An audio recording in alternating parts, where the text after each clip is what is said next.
Galban, 21 years old, 21 years in Hong Kong. OFW. Ate, gaano ka katagal huling bumisita sa Pilipinas? Last year. Uy, naku ate, ito na. Mamili ka kung ikaw ang babalik o dadalhin mo sila dito. Pero pasalamat muna tayo sa Philippine Airlines.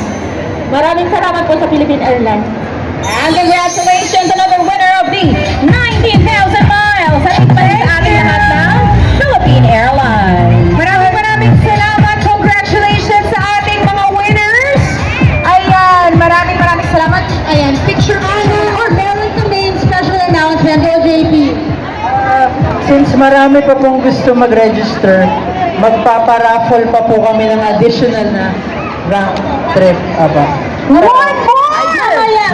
Wow, eto, good news! Sinong gusto manalo pa ng Mabuhay Miles? Okay, guys, good news po. Mag-register kayo sa Philippine Airlines booth.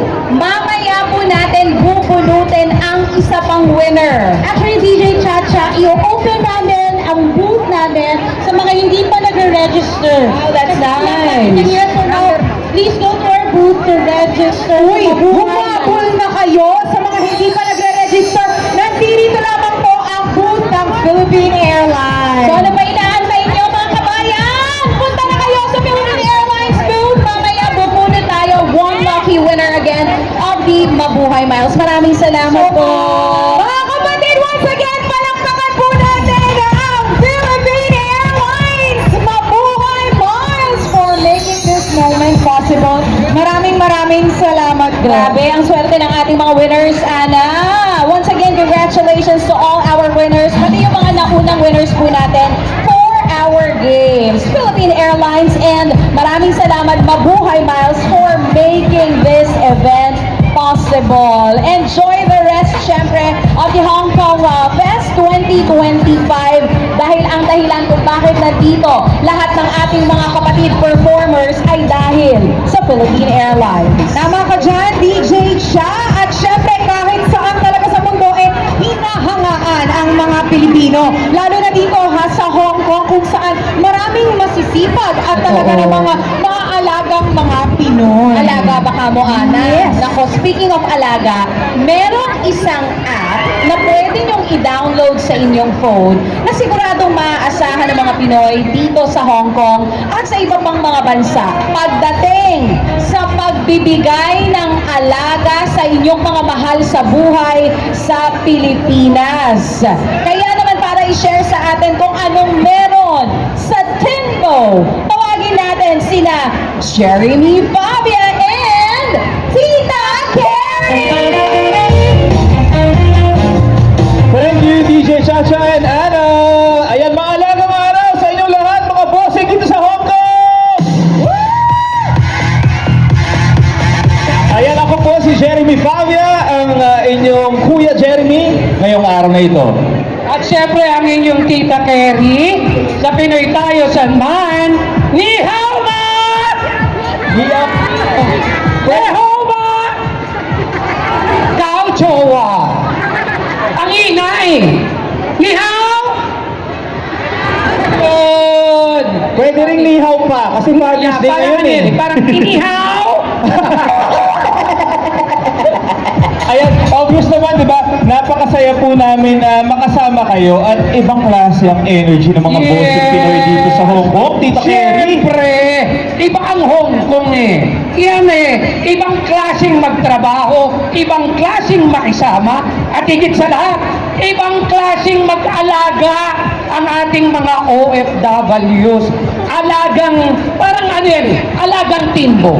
Tama ka dyan, Tita Carrie. Dahil ang Timbo ang all-in-one app mula sa PLDT Global na ginawa para sa overseas Filipinos na patuloy na sumusuporta at nagbibigay ng alaga sa kanilang mga pamilya sa Pilipinas. Yes!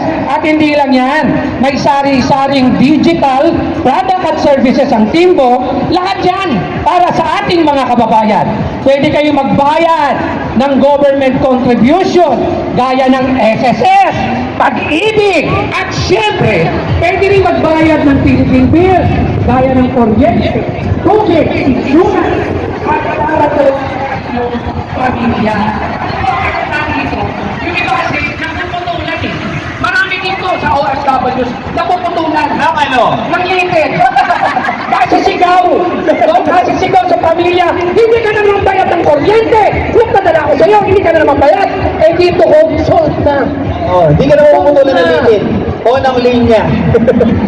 At ang maganda pa dito, Tita Kerry, pwede po tayo magpadala ng load para sa pang-tawag natin, pang-text, at pang-internet ng pamilya sa At Pilipinas. siyempre, ang panahon ngayon na Sir Jeremy, puro digital na talaga.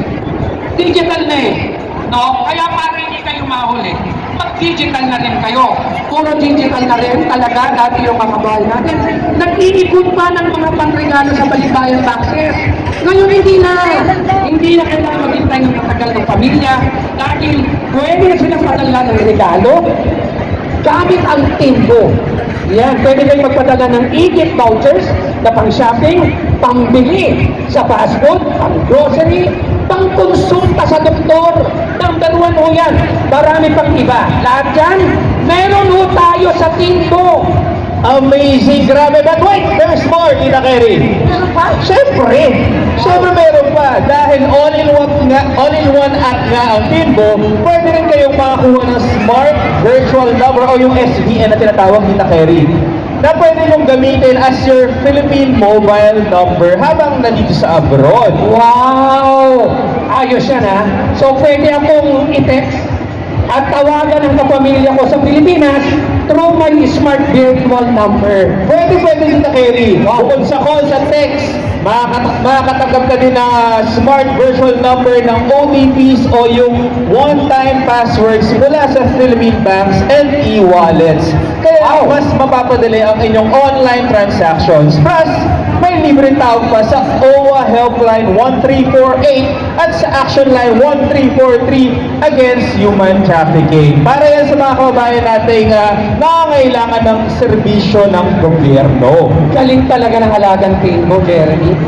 Hindi lang pala yan, Jeremy. Para sa mga kababayan natin dito sa Hong Kong, na patuloy na sinusuportahan ng kanilang mga pamilya, merong ipadala ang Timbo. Yun ang kailangan eh. No? At ang maganda pa, yan ang servisyo kung saan pwede kayo makapagpadala ng cash-in vouchers. Diretso na po sa e-wallet o bank account nyo taon ng inyong pamilya. Hindi nyo na kailangan pumunta pa kung saan-saan para magpadala sa Pilipinas.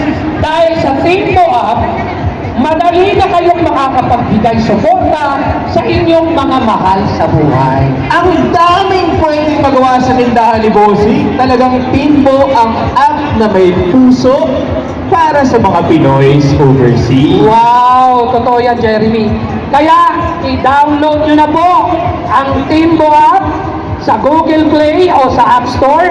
Mag-register para magamit nyo na din ang iba't ibang serbisyo at produkto. At para sa chance manalo ng bagong cellphone! Sino gusto mo ng cellphone?